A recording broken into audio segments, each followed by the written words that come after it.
What's up, everybody? You're listening to Unpopular Demand, brought to you by Variance Magazine. I'm your host, Ethan Ijumba, and this is the show towards discovering music we're telling your friends about. Today, I'm joined with the one and only alt-pop singer-songwriter, also known as what you can always call her, Valories. How are you doing today? I am doing so well. How are you, Ethan? Good to hear. I'm doing great. And I know you've got a lot of new music that's been coming out. I know you've been working a lot lately with just a lot of your own specific style. Just overall, this past, what was it, about last week at the time of this recording, your most recent single, the Makeout Song, dropped. How has it been? How's it feeling? How's everything going from there? Yeah, the release has been going really, really well. Has it been a week? I have like no concept of time. Could be a week. I am very excited. The Makeout Song is one of the singles on my EP, Scram, and it's the last single before Scram comes out. So it's been fun, like anticipation. How's it been with just making this EP? Because a lot of times we've gotten single and single and single from you, but now you're putting a body of work together that people can finally take away and have something to listen to in a full length context. But what's it like making this EP so far that you've just been composing? Yeah, I've worked on this EP with a variety of people over the past year, and I've put out EPs before, and this one, all EPs are so like different in my head, like the ones that I have released. And this one, I was probably the most involved in the production that I have been previously, which is a whole new world, and I'm excited for people to hear that. They might hear some like different soundscapes in this EP compared to my last. And I just always view it as like my project is evolving. I'm just ready. I'm ready for it to be out for people to hear that. Do you feel like the EPs, and I know for a lot of artists, it represents a specific point of where they're at in their career or where they're at in their life, and it's a reflection of that. And you're trying to condense it into a short span of just music and length, but at the same time, you don't want to have something too extensive. Do you feel that for this EP that you've got coming out, Scram, that it incorporates everything that you wanted to put into it? Or do you feel like there's a little bit unfinished bits and pieces of the story that you wish you could have lengthened out? Mm. Just take me through it. How do you feel about in terms of just the body of work that you put into this and the length? Like, how does it feel with this one? I feel like there will always be something to be said. With this body of work, I don't think anything is unfinished. I think it is complete. I try not to sit on anything for too long or like extra overcomplicated in my head and like, I don't know, just ruminate to the point where I like never release. When I feel something, I try to act upon it like immediately. And I think this is a reflection of that. Like, I had an awful 2 days and I went and wrote Milk. And then I was like, I want to like put this out immediately. And I try to like trust those gut moments. I think with this EP, you have a variety of moods. Like the Makeout Song is about being like heavily into somebody and being excited about that and acting in the moment. And then you have a song like I Can't Wait. It's like, I hate how I'm feeling right now. I can't wait to never feel like this again. And that's like not just the reflection of me, but I feel like everybody can see themselves in this EP because though I took a lot of my own personal experiences and put it in these songs, I feel like it's also, I try to be intentional about generalizing it to make it like, to make other people be able to put themselves in the songs too. Did you face any challenges when making this? Because that sounds like a pretty hard battle to kind of figure out and puzzle to figure out when you're trying to make something that's relatable, but also something that still gives a piece of you as well to it, and also can be everything's perception and everything can be taken differently. So it's kind of sometimes hard to think about, can I make this more about me or should I make this more about for the listener? Am I telling the story? Am I telling my story? But did you have any challenges at all along the lines of just the writing aspect and putting that into from pen to paper?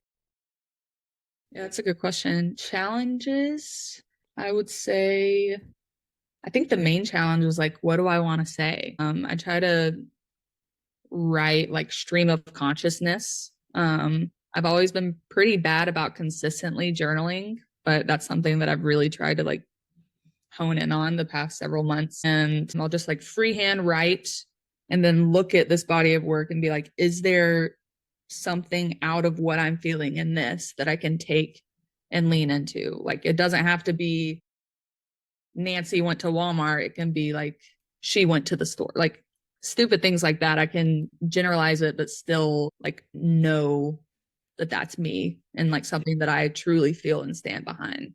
And then you spoke on this is the first time working on the production aspect for yourself.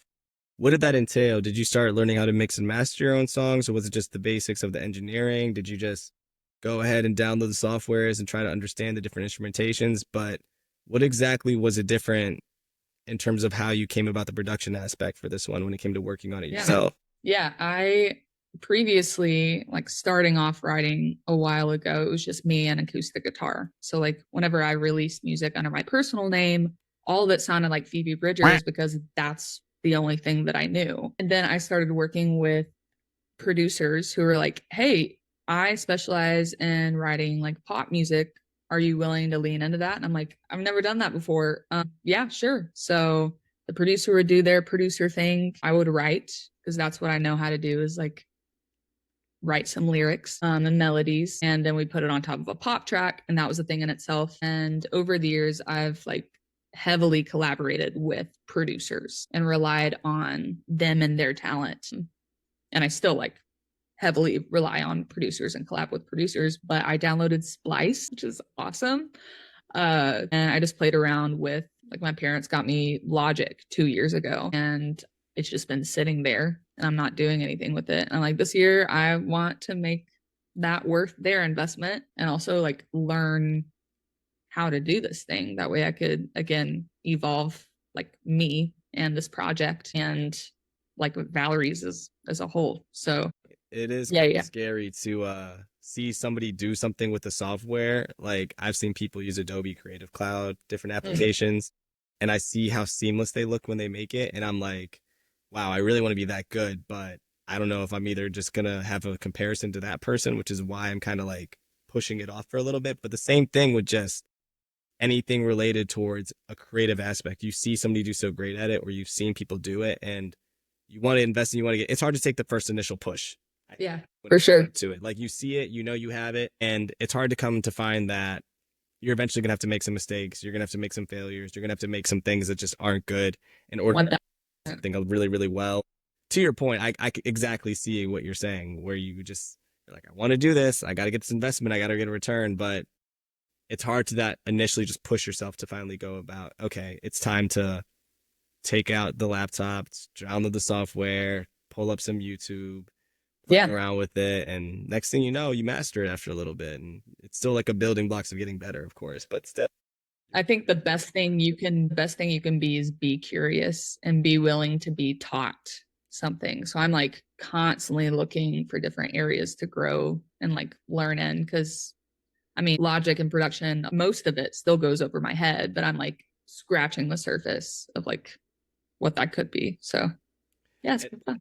And then to go along with that, how you spoke about working with producers, what exactly determines I don't want to say a good or healthy working relationship, but maybe just a progressive one in order for you to like kind of understand what exactly of how you work with the producer in the studio. Like when it comes down to working with Valories, how can you get the best version of yourself and put it into a song that can be made? Whether it starts with a production standpoint, whether is it you just need to kind of like what you said, just write everything out before you can finally come to find what it is you need.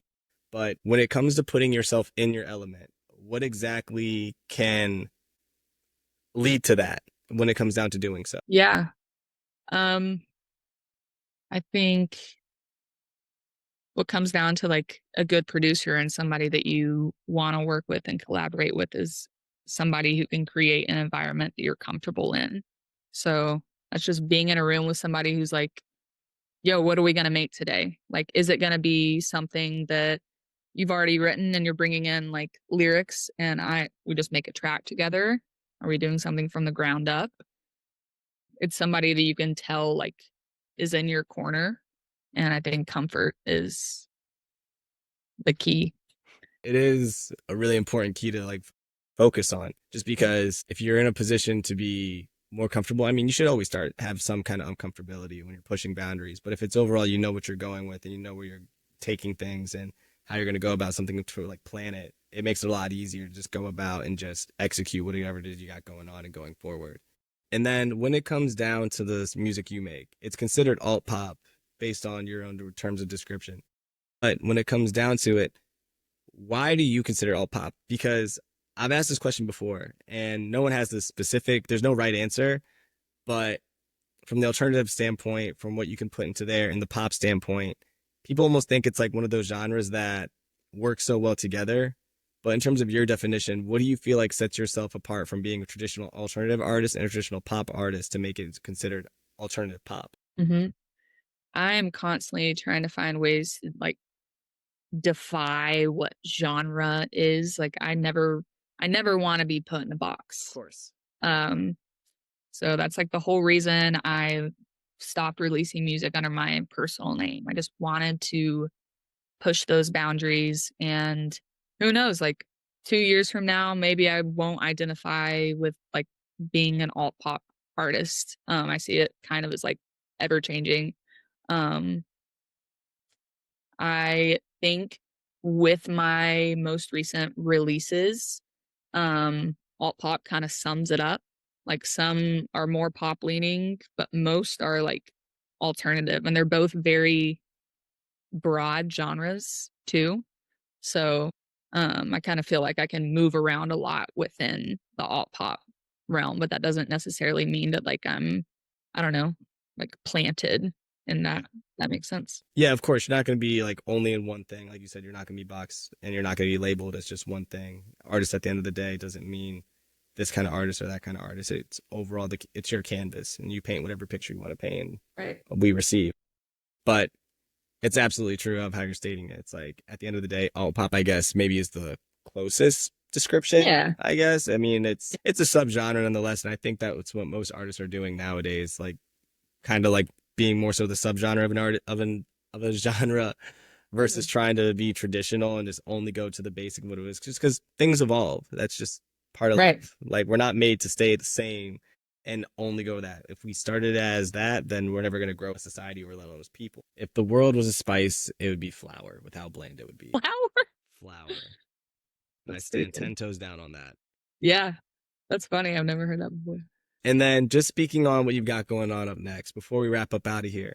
So you've got your EP coming up, Scram. Eventually, I'm going to assume you're going to play some shows. You're going to do some touring. You're going to do a little bit of here and there. What can people see from Valerie's in the next coming couple weeks or days or even just months that we can expect? Touring is definitely on the horizon. So I hadn't played a Nashville show in a bit. So I have the Nashville show at the end. The EP release show, Scram comes out on that day. So pretty stoked about that. And then in terms of like live shows, I'm just going to say it's a big fat question mark as of now. But how I'm viewing this era of Valories is like I've put live shows on a pause for a hot second because I kind of want to do like curate, I don't know, what live Valories could look like. And I think she's ready. So we're going to rev that up. And the EP has 6 songs on it. And I'm still doing a lot of writing. Like there's still so many unreleased songs. So, Do you feel like you're um, writing on top of what you've already written? Like you're just kind of stacking more and more as they go? Like the journals are just filling up and flowing? like the past year, like I wrote Scram, like it took a year to kind of curate these 6 songs, but like while we were writing Scram, and also it wasn't just me, it's like a lot of people involved. Yeah, yeah. It's Like just like, so yeah, it was I all was me. doing, I did everything. No, so my absolutely not. team as in me.